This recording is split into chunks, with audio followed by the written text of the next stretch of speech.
Hello, everybody. Welcome. Today is a special day. We got our lovely guest that we'll introduce very shortly, and a lovely participant as well. So we welcome you all to this lovely space. And yeah, my name is Eileen. And I am Jessica. And together we make creative connections in SIT. Yes, and welcome to the third episode of Growing Through Gifts, a conversation not worth having. That's Laura's. Yes. A conversation to raise your vibration. That's Growing Through Gifts. But it's also worth having. Yes, it's also worth having. So we're going to begin this one the way that we've done the last two, which is taking some time to center. And then we'll get in and introduce Laura and see what the veggies of this plate are. You want to guide us, Eileen? Yeah, sure. Well, I'll invite you to sit comfortable wherever you are. If you are on the play now or on the replay, and if it's available to you, you can close your eyes. We're just going to have a lovely sensation of our body. Feel how your body is sitting. Where is it? And invite a sensation of relaxation. Breathing in and breathing out. Inviting new possibilities when we breathe in. And letting out the news, the bad news, the things that are happening in the world. And just remembering that we can always breathe the magic.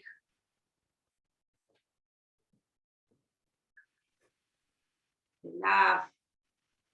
Breathing out what you don't want anymore in your life.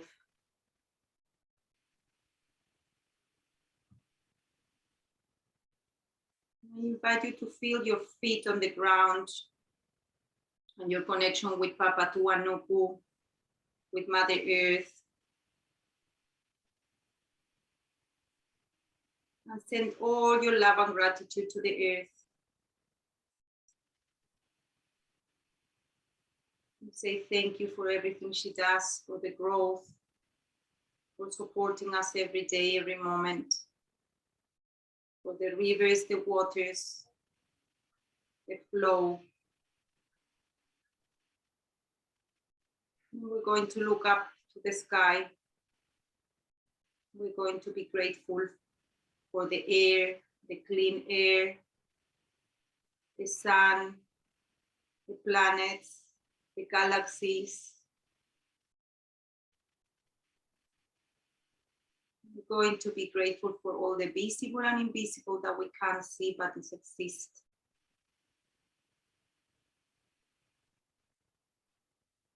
Then we're going to gather this incredible energy that we have right now, gathered from the sky and from the earth.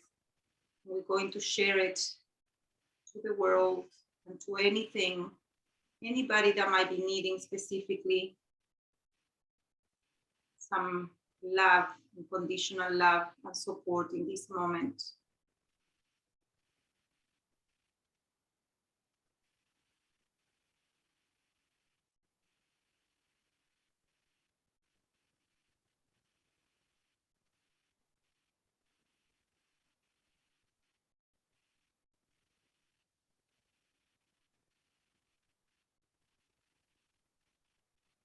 And after that, I invite you to grab your hands and bring all that energy towards your body and place your hands in your hearts if it's available to you.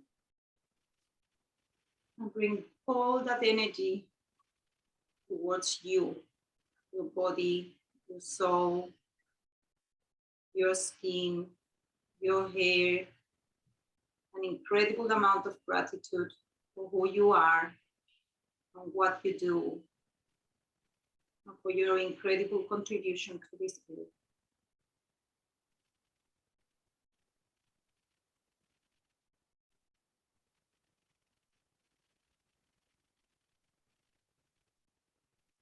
And place your hands down. Take a couple of deep breathing again.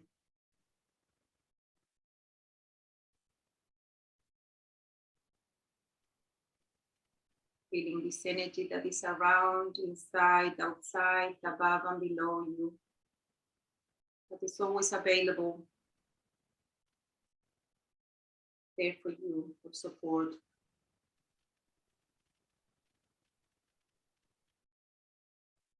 When you're ready, you're welcome to move your fingers and wiggle your toes. And come back to this room. You can blink your eyes open.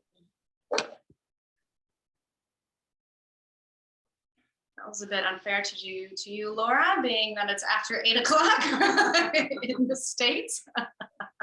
To get really relaxed. So just take a moment to notice how that short meditation potentially invited a shift within you. If you're willing, you can share it in the chat box, as we love to know what's going on with you. So this is a conversation, right? So Eileen and myself and Laura will lead it, and if you at any point have any questions, want to get involved, let's do it. Let's invite in the conversation. So let us introduce Laura Torres. Laura Torres and I have been really good friends for the last 12 years. We met in grad school as we were both training to be therapists and counselors. And Laura is coming at us from Asheville, North Carolina at this point. She's been practicing psychotherapy for over 10 years and is currently working in private practice in Asheville. Has anybody ever been to Asheville outside of me? It's a really great spot. You have, Laura? She's worked in a wide range of settings, from community mental health with adolescents and their families, and working in residential settings with adults with chronic mental health challenges, and currently works as an outpatient setting in her own private practice. I'm so glad that you are here, Laura. She has tremendous amounts of skills. The one that she's going to talk to us about today is conversations worth having. Thank you, Laura, for being here. Thanks for having me, and thanks for that beautiful introduction, Jessica. I'm really glad to be here with all of you. And Ross, I'm glad you're here too. Yeah. And it's so cool to have the male presence in a conversation like this, right? And I loved what you said in the beginning, Ross, around that this is something that you're keen on, being kind, and having healthy conversations with your family and friends. So of course you would join a call like this. So good that you're here. So if we can give you the first question that we already have planned. What happened for you when you remember that you belong? I love this question. So the first thing that came up for me, or that comes up for me as I hear that question, is just a feeling of like being able to connect easily, feeling kind of playful and free to be myself. In the conversations worth having training that I've been a part of, there's a short video, which Jessica, you've watched before, that describes being in protect or connect as above or below the line. And so when I think of belonging, it's such a place of being above the line, that you feel kind of surrounded by love and support. And so it's very easy to have conversations worth having, I think, when we are in a space of belonging. But oftentimes parts of us get triggered and we're, not in that space, and it's harder to connect from there. Yeah, I love how simple that can be, right? Like if I'm in protective energy, then there's a good chance that I'm coming from an under-resourced place, and there's a way that, or an unmet need there, something that I can possibly meet myself. And if I'm in a connected place, right, then I'm coming from this resource place, and I already know that my element of safety is taken care of. And so I can engage in different dynamics and conversations because it doesn't feel scary. Right. Yeah. There is no fear. Yeah. Or if there is fear, I still know I'll be okay. That I have the reserves that if I get kind of wobbly in the middle, that I'll be able to get myself out of it, and potentially still in connection with another person and also in connection with myself. Ooh, I love it. Thanks for sharing that, Laura. And for those who are watching and for those who are live, Ross, what happens for you when you feel like you belong? When I feel like I belong, it's that calm. It's that that if you have any problems, that the weight of the world isn't only on your shoulders, only on my shoulders. That anything can be accomplished, if you get what I mean. Yeah, that it's not generally it's not as bad as it all seems, you know. Yeah. I love that, right? Like when we share the load, right? Then one, more things can get done, and two, we don't feel so alone in it, and it doesn't have to feel so heavy and unmanageable. And in saying that, like coupled with that being that I can be there for them too. I'm here for you too, sort of thing. That we're all here for each other. That's when we feel we belong. That, you know, so say if you go and it's your favorite spot to go for a walk on the beach, you know, you feel you belong there. Even in solitude, it's you feel that things aren't so bad, that the weight of the world isn't on your shoulders, and that you can accomplish things. And that's that truly belonging, not feeling alone in what you're doing or alone in what you're having to deal with, sort of thing. Yeah. Great point. And I also feel like when we belong, when we feel safe and belonging and all that, the way that we connect with the bigger picture, if you want to call it just comes so much easy. You don't have the, you know, the day-to-day things. You can go above and be above, you know, and just see things differently from that perspective, I feel. And it's so good to be in that space, right? Feels so good. And I also heard when you were talking last is this level of reciprocity that happens when we belong. Yeah, that's the word, reciprocity. Yeah. Right? There's a give and take and a give and take that can happen, even if that's in nature. Yeah. And so today, Laura's going to be sharing her gifts. That's which is amazing, right? And we're going to get to receive that goodness from her. But what is your modality that you use, Laura, in your life to support you? Well, the one that, I mean, so many, but the one that is I'm kind of most excited about and interested in sharing and exploring together tonight is this modality called Conversations Worth Having.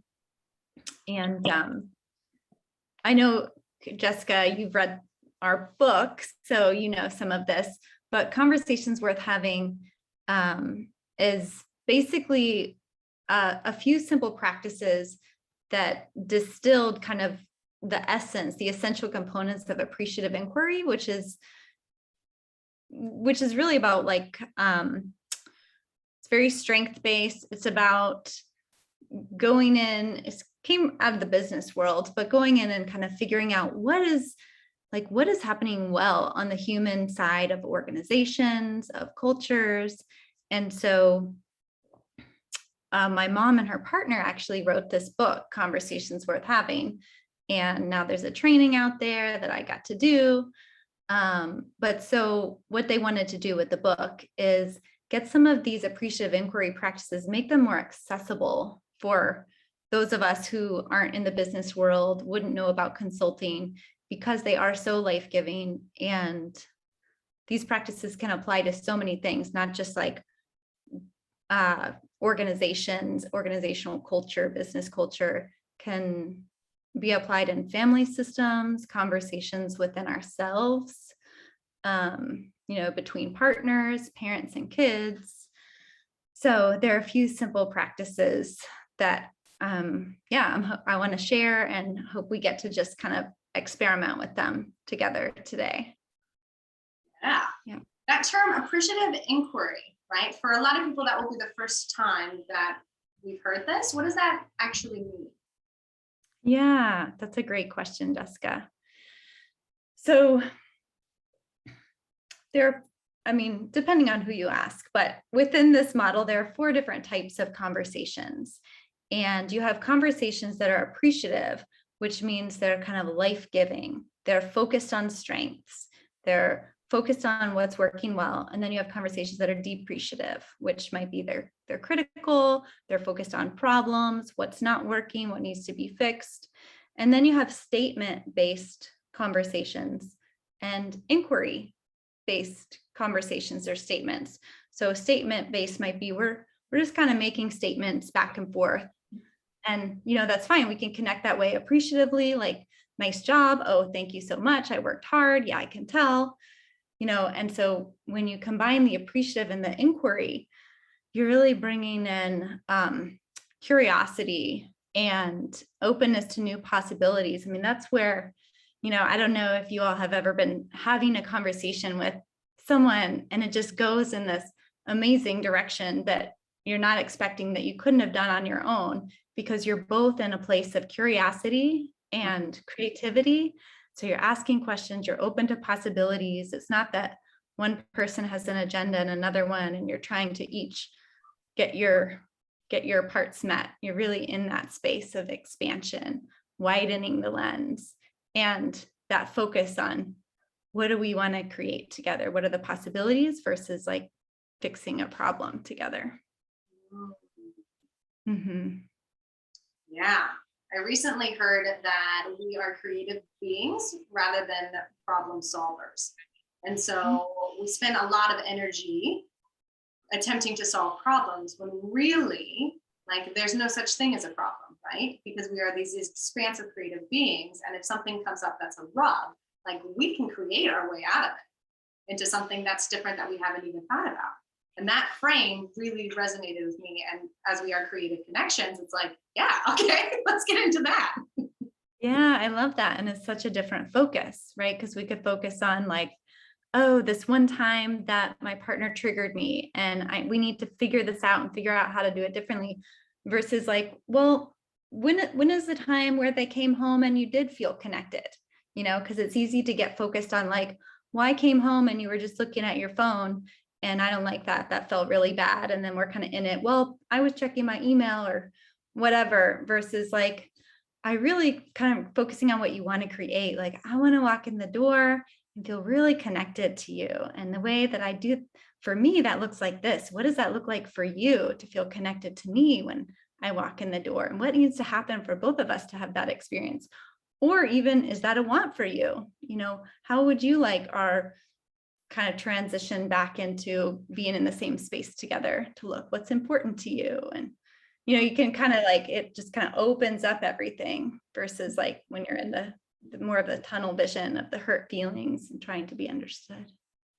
We talk a lot about expansion and contraction, and that's a good one for if you have children. Like, how does this make you feel, expanded or contracted? When the kids were little, I used to say, are you feeling this way? Or are you feeling this way? So that's a good one for us as well, to be, okay, how I am going to feel expanded when whatever I'm going to say, is that going to expand the other or is going to contract the other as well? Yeah. Oh my gosh. I love that with kids, and the visual is so accessible. We can feel that in our bodies. Yeah. So simple and so, powerful yet. Yeah, definitely. Mm-hmm. Right. And adults. Mm-hmm. That kind of segues into, one of the foundations, I think, of so many of our practices, right? Regardless of what perspective you're coming from, but that self-awareness, that ability or that reminder to check in, like, where am I at? Am I like this or like that? But how often we don't remember to check in when we're like this, because we're just in it, unless someone asks us, or it escalates and we realize later on, oh, I was like that. Let's below the line. Yeah. And our bodies typically do that, right? When I'm contracted, I'm either like hands closed, or my hands are in fist, or you can't even see my hands, right? Like, so my body is like, there's that physical presence that's saying like, I am contracted. So it is a really good visual that we can look at and be like, oh, okay, this is me being below the line. Mm-hmm. So what would you say are some of the specific techniques? I know you got lots, we have already shared some, but what would be some of the specific techniques that you can give the people watching now or watching the replay, and for coming to the holidays here specifically, what will be your Mary Poppins thing that you will get out to share with us right now? Yeah, that's a great question. The other thing I wanted to just name before answering that is, Ross, if you have anything you want to add or questions, you could type in the chat box, or I don't know if there's a capacity to like raise your hand, but yeah, so feel free to do that along the way. Cool. Thank you. Yeah, it's a conversation. And you're part of it. Thank you. Yeah. Yeah, I'm really listening quite contently.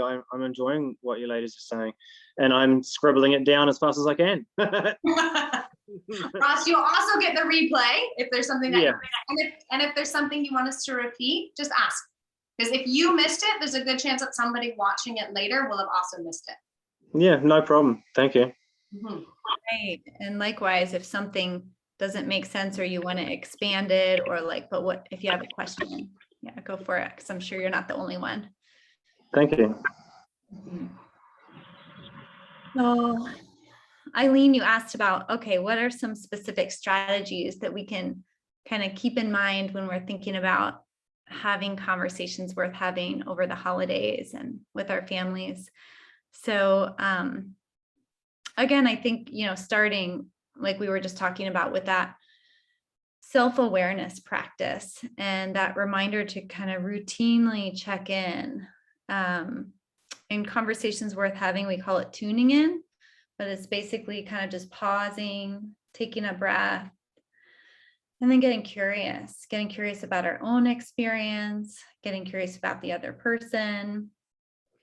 I think so often, for me anyways, if I'm with a group of people, I sometimes don't even remember to pause and check in until I'm at home, like afterwards and by myself. And I'm like, oh, wow, like I'm exhausted. Or so I think it's a real intentional practice to build, to even be able to check in, like as we're in conversation, to get present to our own experience and also be able to be present to the people around us. And so let's see, what else will I add with that? So I think a big piece that I'd like to play around with today, hopefully with some scenarios, is this idea of generative questions. So generative questions are kind of questions that help us expand, help us widen the frame. So oftentimes, well, let me back up. So generative questions can be really helpful when we check in and we feel like, oh, I'm in a more of a contracted space, or they can just be helpful for a conversation in general to create connection and creativity. They can move us more above the line. It's like oftentimes I think we're listening in like a back and forth. Another piece that I'll add into the generative questions, and then this will all kind of come together in practice, but is really listening to connect and to understand where the other person's coming from. Because oftentimes, especially with family, with people we know really well, we're often not asking those generative questions because we think we know, you just kind of get used to each other and you think you know each other. So maybe you're not as primed to be in a space of like, well,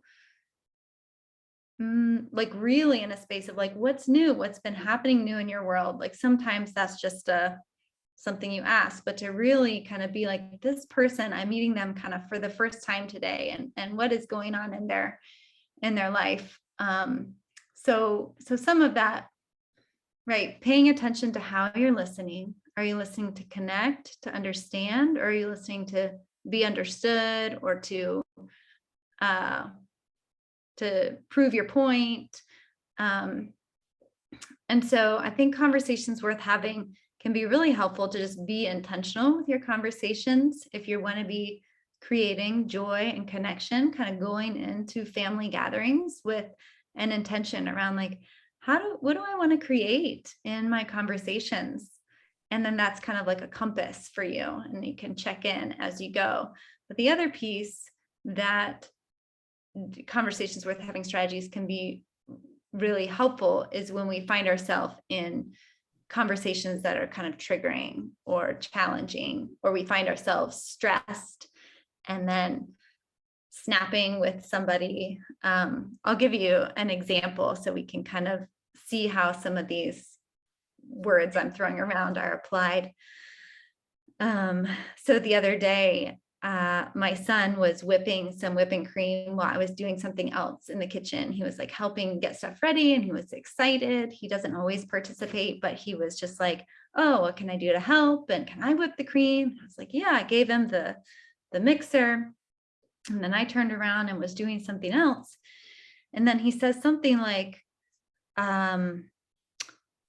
what do I do with all the whipped cream that's spraying out? And I turn around and there's this whipped cream like everywhere, all over the table, all over the wall. It was because he was holding the mixer like that in the bowl. And I just snapped. I'm just like, oh, you can't do it that way. You have to like hold it upright, you know? And so I didn't remember at the time, right? Because it takes such a practice to like, oh, pause, breathe. Oh, because it can all be cleaned up, right? But when I had that reaction, then he drops the mixer, goes into his room. He's upset. Of course, he didn't know. He just asked. And so, yeah. And so I guess, so the practice could have been at the time for me to take a breath and notice, and maybe I would have done that differently. But what I think is also really cool is another strategy I'll throw in here is when we don't do that, which we often realize after the fact, like, oh, darn, I missed that opportunity to really be connected. And that you can go in and ask for a do-over. Like, hey, I'm sorry, I really, I was like that. And I really want to be like that. Can we do a redo? And sometimes the person's not open to it, but I think that we can always do a redo in our minds, even later on, even if it's the next day, of like, okay, how would I like that to go? And so I went through a redo. I was like, oh, I think I would have taken a deep breath and said, oh yeah, that is spraying everywhere. Let's turn off the mixer. And gosh, let's just get curious. I wonder what about the way it was happening was making it spray. I probably would have gone into more of a lecture, like teaching mode, appreciative statements, like, oh, if you hold it like this. But I think it's so much richer if we can really be in the inquiry. Of course, I would think I would know the answer, but I think this happens with kids a lot, where adults think we know all the answers. And so we miss the opportunity to learn from our kids, and to not only for them to discover, but for us to discover new things that we didn't know, but we thought we knew. And that's that, like, widening the lens. When we ask the generative questions, we learn a lot. It's that kind of growth mindset of like, oh, I can think I know, but maybe I don't.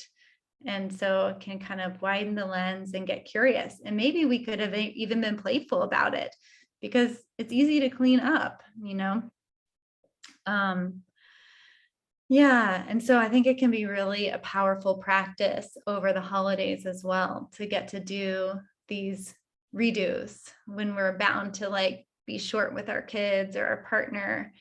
And again, sometimes the other person's open to it, but even if they're not, when we go through and really vividly feel into what is it like to respond the way I wanted to respond, and really feel into it in our whole system, it's kind of putting a new pathway down that makes it more accessible versus just the pathway of like our own reaction. Yeah. So I know I just shared a whole lot there. Yeah, that's great. I love that what you just saying, Dean, because that makes you feel to remember how do you feel when you answer expanded, or when you answer that way, or how can you think in the future how you're going to answer differently. It's a Mhm. training, I guess, because we're so conditioned sometimes to talk one way, depends on how your parents or your family, or how the way you've been connecting with others. How can we revisit that way and do it differently? Yeah, right. And so if, for example, you have a certain family member who you're usually a little more like that with, that could be neat to like, okay, I'm going to play with checking in and like seeing what helps me be more like that with this family member. Like what types of questions, what types of curiosity, how do I step back? And how do I really listen, right? And take away the assumption or the presumption that I know. And Mhm. sometimes, right, like I can get into my ego and my righteousness, and my conversations no longer are about connection and it's about proving a point. And so when I go into that, really taking that moment to tune in and explore what is my intention here. And if I have gone astray from the connection, which more and more as I realize myself, like I am about relationship. And so when I go to the side of that, right, asking myself those questions around what is going to gently guide me back to that center point of connection and how with self and also this other being. Yeah. And like all those questions you just asked are great examples of generative questions to ask ourselves.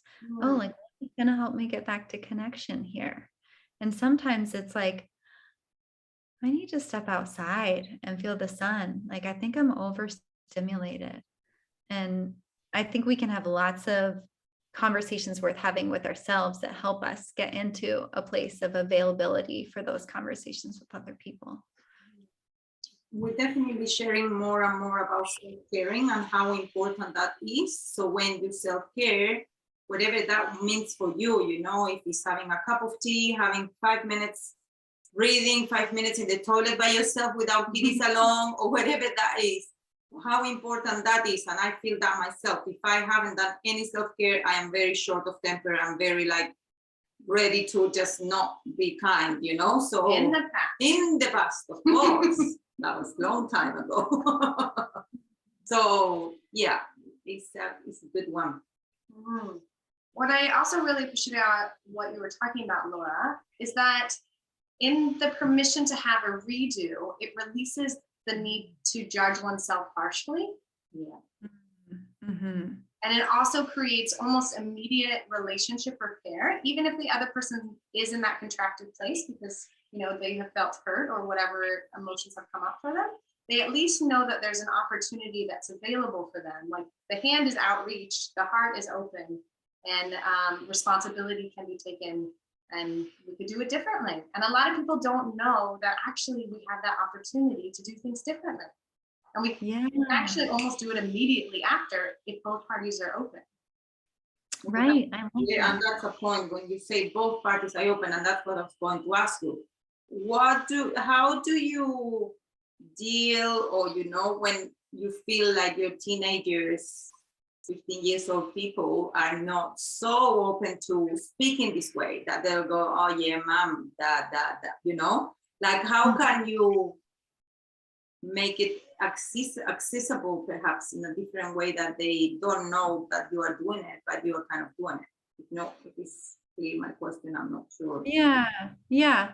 But so you're not asking like, how would you teach them the skill? But suppose they're not interested, but how do you kind of keep opening up the space for a conversation we're having, even if they're not seeming to be interested? Yes.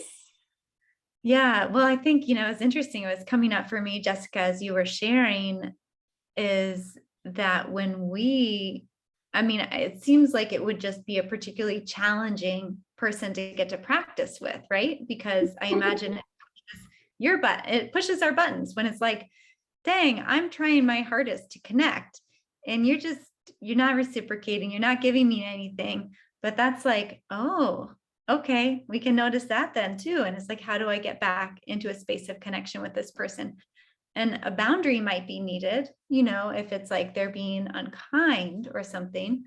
But I think what you had said, Jessica, just really resonated for me, that we can kind of repair the relationship, even just on one end. When we get back into kind of we're no longer frustrated and we're not in shame. We're not judging ourselves. We're not judging them, because we have kind of gotten back into a place of openness and curiosity and like, oh, what's happening for them? And when we're in that place of understanding, that's where I think we will kind of draw people into it. But even if we don't, then there's more opportunity for us to not get hooked into I think we can kind of like pull each other below the line, or, into contraction. So it can be like, ooh, this is a really good teacher for me right now. Staying open when it's hard. Well, even that reframe, right? When we come up or towards someone who potentially has their wall up, right? How can we invite that curiosity and that view around, wow, look at this amazing teacher for me, right? What are they reflecting back to me in this moment? And how can I stay in that expanded place and honor that they currently have their walls up? Yeah, right. And I think the hard part is oftentimes someone else's pain triggers our pain. And then we're like both in protect. And we're not in curiosity. We're defending ourselves, or whatever it is. So how do you feel that this will raise, how does it make this create an opening to raise your vibration when you are speaking that way? Well, I think what I love is, so many things, but it invites with our words other people to move more above the line, to kind of expand out of a more contracted place. And not that one is good or bad or the other. I like to think that below the line isn't bad, above the line isn't good. But when we are practicing being in a more expansive state, we invite other people to join us when we're able to have conversations worth having. Yeah, so it's a bit of that mirror matching. Yeah. Right. I love that.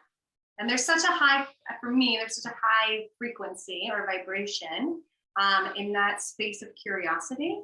I find that I can more quickly connect to others, myself, and love in that space when I'm open and I'm unknowing of what's going to happen, because that's really where where possibility exists and where I get to experience, dare I say, magic, because I stop thinking that I know. And so I open myself up to something that's even better than I could possibly imagine to happen in this conversation. Yeah, I love that. And I think it's probably the hardest to do with people we know really well, to be in that space of like, I don't know. Yeah, and to stop thinking what I am going to ask next, or what I am going to say, instead of doing that, waiting to hear really what you're saying. And that's been a bit of a training for me, and to not assume, as you said before. I do assume because I think, oh, I got very good intuition, so I know what you're going to say, and sometimes I get it wrong, and that's when the problem is, specifically with my partner. It just quiets down now when I start speaking. I said, oh, sorry. I'm learning to speak while you're speaking. Yeah, to not finish the sentences or no. Yeah, too. Yeah. So, Laura, can we do one holiday scenario before we close out here of how this could work in specifically around what dynamics might be coming up for people? And Roz, I don't know if you have any kind of family, friend situation that either in the past you've struggled with and you want to do the redo, or a future one that we could assist with. And there's no pressure, because Eileen and I do have things that we could redo. No, it's okay. I have, I'm a sole parent to a 9-year-old girl. I have a sort of full-time. And we're actually just been going through quite a difficult time just lately. And so, I won't go into the details, but it's been really. You muted. Uh-oh. You muted. The camera is on. You know, the Okay. problem is that we you know, so much other stuff is getting in the way of our conversations, and so it's always loaded with all these other things.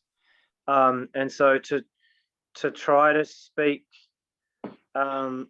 calmly without having, you know, like to try to separate your logic from your emotions and still have a logical conversation. And I think that's one of the hardest things, to not interact with people with other emotions, and to you know, when you're actually trying to have, you know, like an actual a factual conversation about things that need to happen or have happened, simple things like that, sharing info sort of conversation, it can get wound up with a whole lot of other things, and it's hard to use the right dialogue in that situation without other things just making you say what you don't want to say.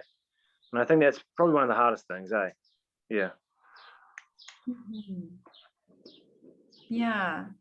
So one of the things I'm hearing, just to kind of reflect back, is that you're talking about something that seems kind of basic, but then maybe something is misinterpreted and the conversation starts going in a different direction, or someone's getting triggered. And Yeah. yeah, that's a great example that I think that we can probably all relate to. Yeah. Particularly when we're talking about someone who's near and dear, right? Your daughter, right? Like, of course, emotions are potentially going to be part of the conversation. And how do we stay in that center point, or above the line, or the open hand, however we view it, right? That allows us to invite that curiosity. And I mentioned, Laura, something really, really important, and it's the limits, the healthy boundaries.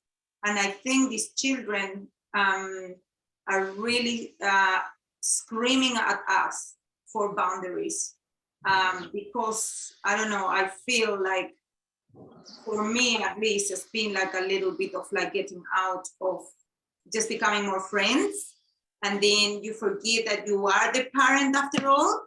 So you can still be friends, and at the end of the day, we are the parents. So yeah, I don't know if that's something that you. Yeah, I think that the weighing, that like the weighing up of like the difference between so boundaries or authority within certain things, like I want to do this, I want to do that for a child, or then well, you know, there's certain, say in the house, there's certain household jobs that need to be done. So you know, so the authority of, as a child gets older, they are able to have more authority over themselves, and so they reach a certain age, you know, 6, 7, she's experimenting with her own authority, and then you have empathy, which is sort of in the other hand.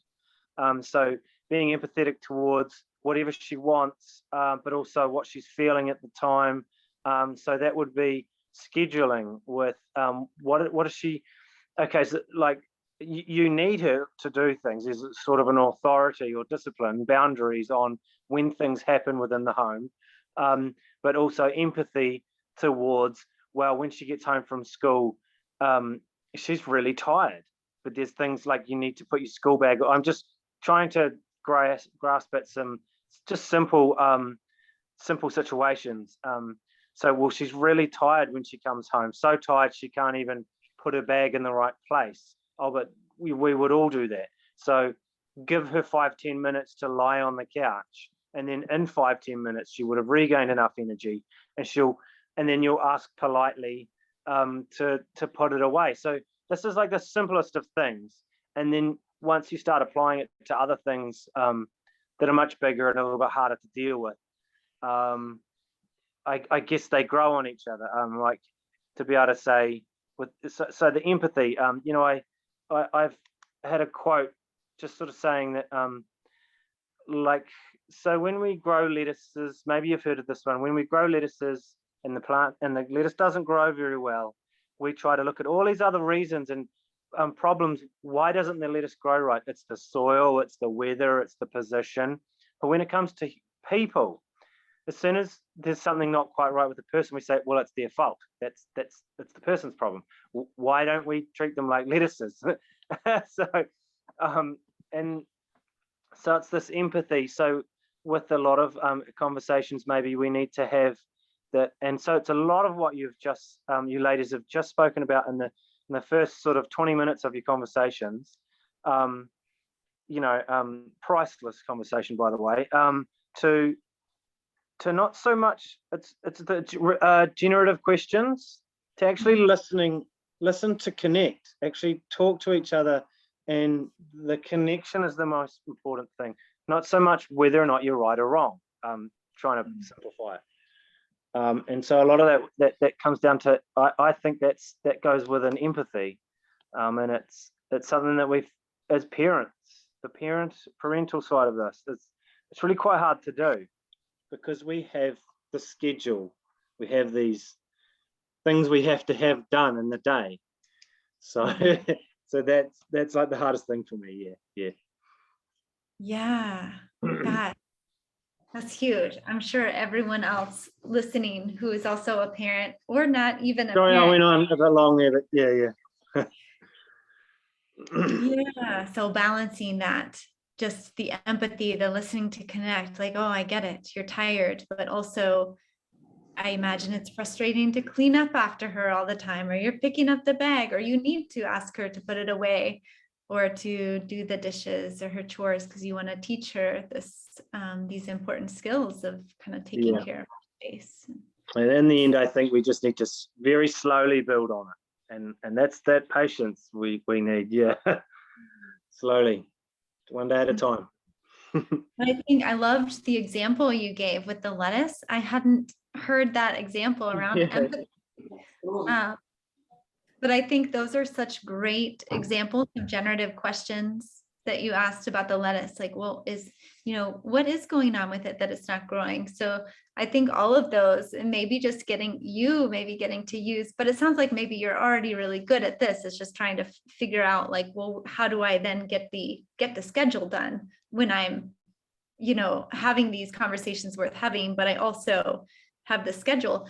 And maybe you could have that conversation with her. I know 9 is still young, and so she might not be able to. I know with my son, I'm like, well, how would that conversation go? I don't really know. He probably wouldn't participate much, but that, like, oh, I really want to listen to connect, and I really feel like I get you, and we have all these chores to do. Like, what can we co-create? Like, what is possible here?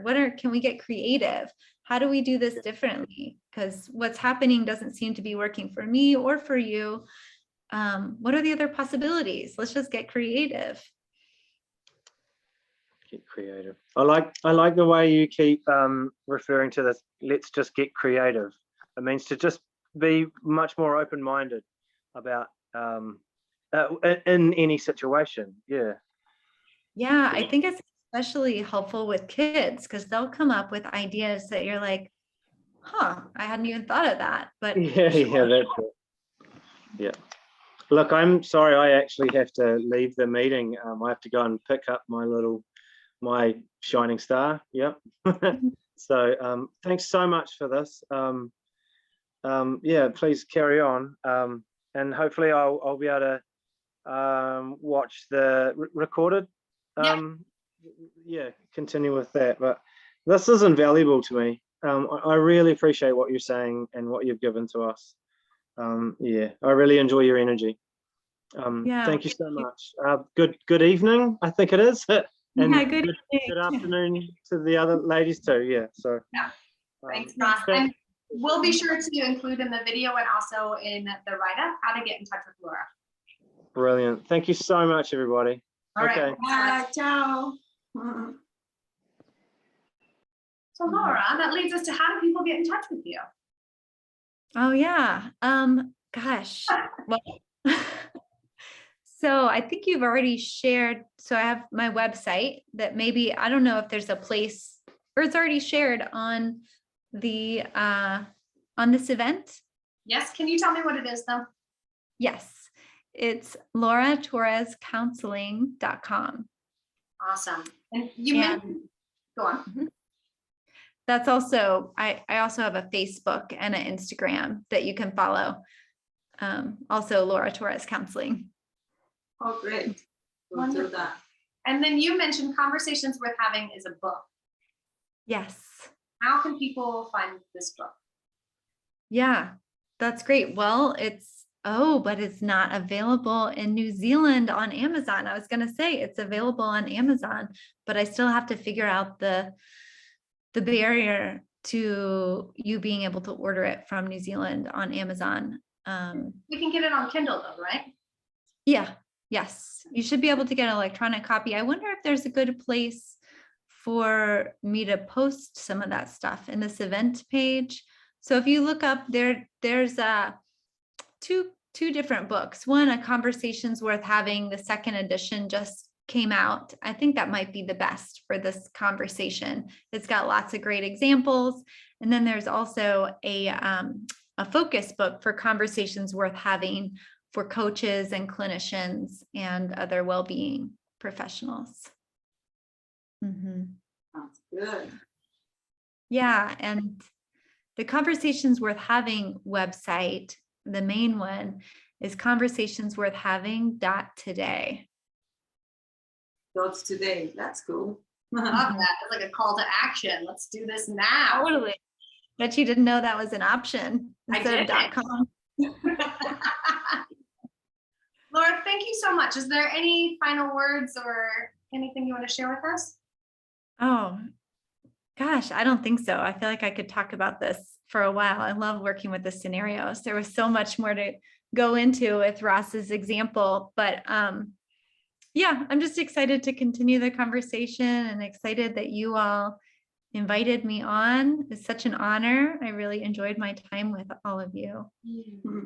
Yeah, thank you so much for taking your evening and giving us your time and sharing your wisdom and your light, because you shine, lady. So thank you. Thank you. Yeah, and I love how applicable these skills are, right? So even though we didn't necessarily talk specifically about the holidays, it's really clear how we can use them in the upcoming times. We can use them during the school year. We can use them with our partners, really anybody. Yeah. And I love that we also can use them with ourselves. So thank you so much, Laura. Yeah, absolutely. Thank you all. Thank you, Jessica. Thank you, Eileen. All right. Okay, and thank you all for watching. Bye. Bye.